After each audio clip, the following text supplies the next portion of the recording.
شروع اللہ کا نام لے کر جو بڑا مہربان نہایت رحم والا ہے۔ الف لام را، یہ کتاب روشن کی آیتیں ہیں۔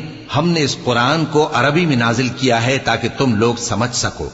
اے پیغمبر، ہم اس قرآن کے ذریعے سے جو ہم نے تمہاری طرف بھیجا ہے تمہیں ایک نہایت اچھا قصہ سناتے ہیں، اور تم اس سے پہلے بے خبر تھے۔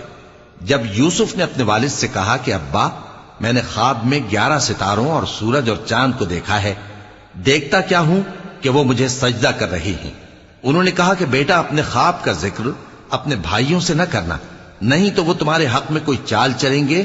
کچھ شک نہیں کہ شیطان انسان کا کھلا دشمن ہے، اور اسی طرح اللہ تمہیں برگزیدہ و ممتاز کرے گا اور خواب کی باتوں کی تعبیر کا علم سکھائے گا، اور جس طرح اس نے اپنی نعمت پہلے تمہارے دادا پر دادا ابراہیم اور اسحاق پر پوری کی تھی، اسی طرح تم